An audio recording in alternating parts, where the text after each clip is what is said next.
Anyway, my father came back, picked us up in England, and we flew on Air Force planes to Spain, where I lived for 5 years. My little sister was born there. But it was a very, my mother was very troubled by this because she'd been one of those kids that grew up in England, was put on trains.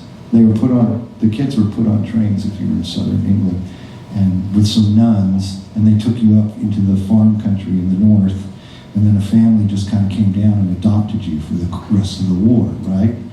And so she didn't have much love for the Axis, Germans, Italians.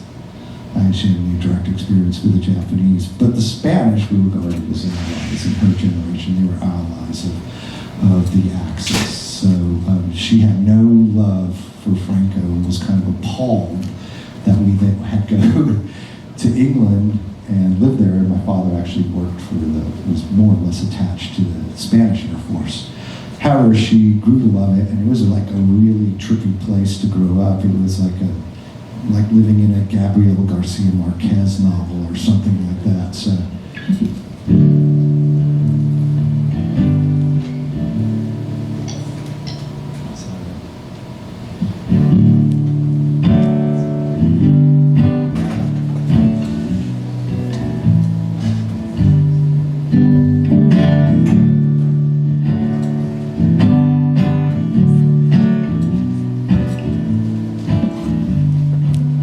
I remember waking up to the bright sunlight streaming through the blinds, and from the courtyard rose Sevillanas and American rock and roll. My father in his Sunday best played records for his friends.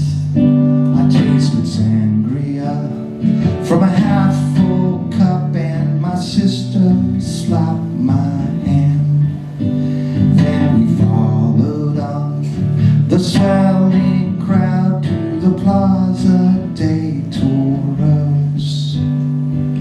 Now come the picadors, the crowd gets to their feet and roars, Papa, do they really kill the boy?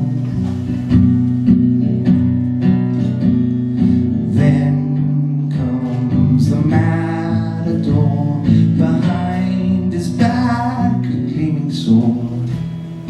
Papa, do they really kill the boy?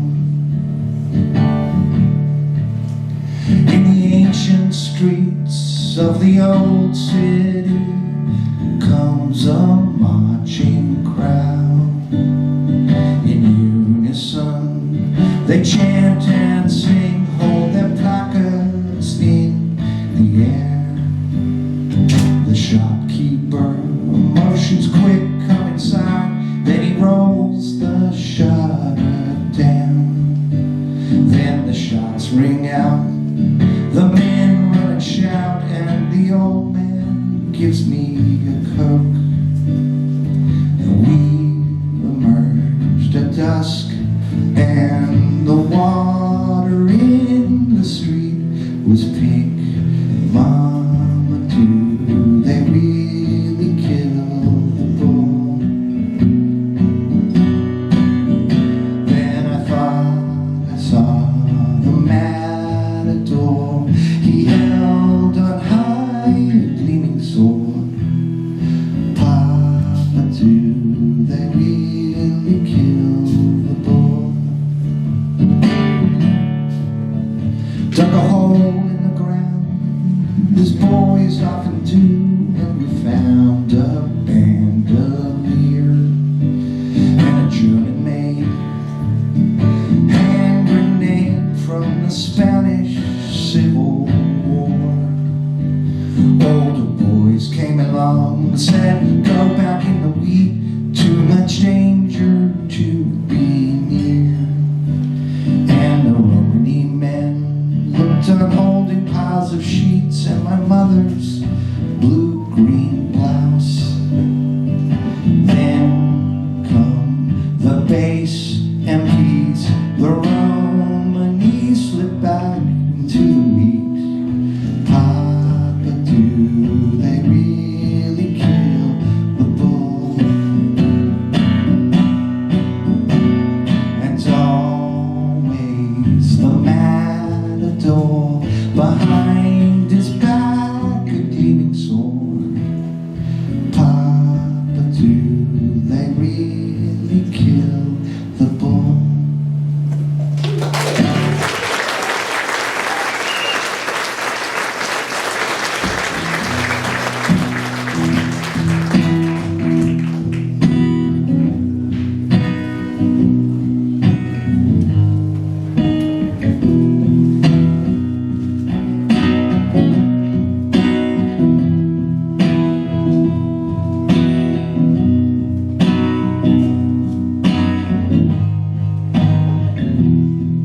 I was a good kid, tried not to lie much, but there are some things you don't tell mom and dad, like the bottle in the brown bag and the Ziploc baggie I got from the bikers I worked with downtown.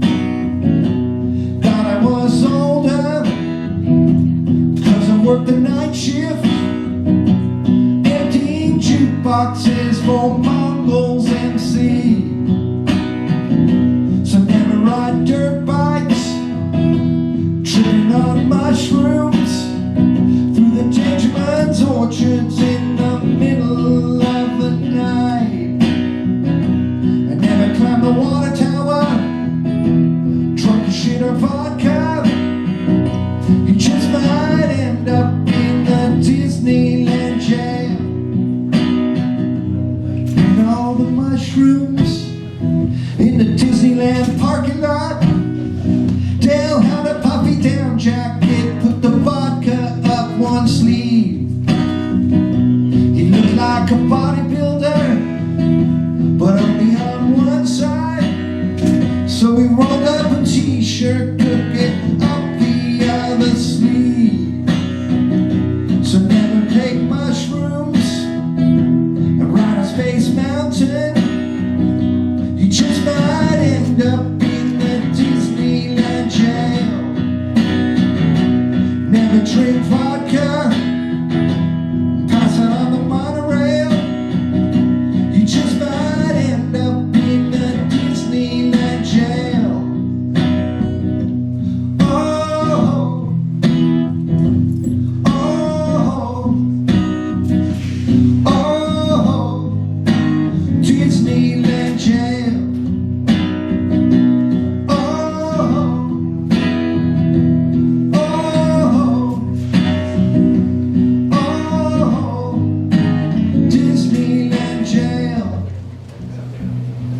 Then you get older, you have some teenagers.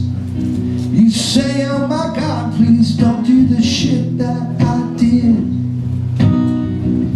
Stay in the chess club, run for student council, keep playing clarinet in the marching band, and never take mushrooms around a space mountain.